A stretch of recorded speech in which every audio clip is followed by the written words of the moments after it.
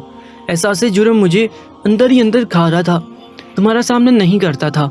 ولید بھائی شروع میں تو ہم سب پر بہت ناراض ہوئے کہ میرے بغیر رخصتی کی، مگر ابا نے انہیں سمجھایا کہ اس وقت ہم پریشان تھے، اپنی عزت بچانے کے لیے یہ قدم اٹھانا پڑا۔ ماہم تمہاری دلہن ہے، ماہم کے دل میں کوئی شک نہ جنم لے، اس لیے نوید کو تھوڑی دیر کے لیے کمرے میں بھیجا اور کہا کہ ماہم کو سمجھاؤ کہ میرا بھائی لاپتہ ہے، اس وجہ سے میں بہت پریشان ہوں۔ تب جا کر ولید کا غصہ کم ہوا۔ جو تم میکے سے واپس آئی تو ولید ہی تمہیں لینے آیا تھا اور میں تب سے خود کو تم سے دور رکھے ہوئے تھا، اور بھائی کو مجھ پر بہت اعتماد تھا کہ میں آپ کے کمرے میں تو آیا مگر کوئی غلط حرکت نہیں کی آپ کے ساتھ۔ یہی بات مجھے مزید شرمندہ کر دیتی تھی۔ میں خود سے نظریں نہیں ملا پا رہا تھا، مگر اب جب بھائی اس دنیا میں نہیں رہا میں اپنی غلطی کا ازالہ کرنا چاہتا ہوں۔ بھائی کی بھی یہی خواہش تھی، تو انہوں نے آخری وقت میں ابا کو کہا تھا کہ ماہم کا خیال رکھیے گا، اس کی شادی نوید سے کر کے اسے اپنے پاس ہی رکھیے گا۔ نوید سر جھکا کر اپنے جرم کا اعتراف کر رہا تھا۔ وہ پشیمان تھا مگر میں اسے کبھی معاف نہیں کر سکتی تھی۔ اس کے ساتھ شادی تو دور کی بات تھی۔ میں نے فیصلہ کر لیا تھا کہ میں واپس میکے جاؤں گی۔ میرے بھائی مجھ پر جان چھڑکتے تھے، وہ چاہتے تھے میں واپس گھر آؤں، مگر میں نے ہی ولید کی محبت میں یہاں رہنے کا فیصلہ کر لیا۔ میرے والدین اور بھائیوں نے میری دوسری شادی بھی کروا دی۔ میرے 2 چھوٹے بچے بھی ہیں، مگر دل اب بھی دکھتا ہے۔ نوید نے بھی اپنا گھر بسا لیا اور اپنے بیوی بچوں کے ساتھ خوش ہے، مگر جانے کیوں میں کبھی اندر سے خوش نہیں ہو پائی۔ پرانی باتیں مجھے نہیں بھولتی۔ جب جب میں اپنی زندگی میں خوش ہونا چاہتی ہوں، جانے کہاں سے میرا ماضی آ کر میرے سامنے کھڑا ہو جاتا ہے۔ ولید کے ساتھ گزرا خوبصورت وقت یاد کرتی ہوں تو شادی کی وہ پہلی بھیانک رات یاد آ جاتی ہے جب نوید نے میری بے خبری کا فائدہ اٹھایا۔ یہ بات میں کبھی نہیں بھول سکتی۔ میں نے آج تک اس بات کا علم ذکر کسی سے نہیں کیا۔ اگر اس بات کا کسی سے ذکر کرتی تو میری بدنامی ہوتی، سب مجھ پر ہی انگلی اٹھاتے، اس لیے میں نے یہ سارے راز اپنے اندر ہی دفن کر دیے۔ کچھ رازوں پر پردہ ہی رہے تو بہتر ہوتا ہے، مگر کچھ باتیں جن کا ذکر ہم کسی سے کر نہیں پاتے وہ ہمیں اندر ہی اندر کھا کر کھوکھلا کر دیتی ہیں، اور اب ان بوجھوں کا وزن اٹھا اٹھا کر میں تھکنے لگی تھی۔ اس لیے لفظوں کا سہارا لیا اور فرضی نام کے ساتھ آپ کو اپنی کہانی سنا دی۔ اب آپ لوگ ہی بتائیں میرا فیصلہ صحیح تھا یا غلط؟ کیا مجھے سب کچھ سچ بتا دینا چاہیے تھا یا نوید کو معاف کر کے اسے شادی کرنی چاہیے تھی؟ کامنٹ سیکشن میں اپنی قیمتی رائے سے میں ضرور آگاہ کیجیے گا، اور ایسی ہی سچی اور سبق آموز کہانیوں کے لیے ہمارے یوٹیوب چینل درباری ٹی وی کو سبسکرائب کر لیجیے گا۔ اپنا بہت زیادہ خیال رکھیں۔ اللہ نگہبان۔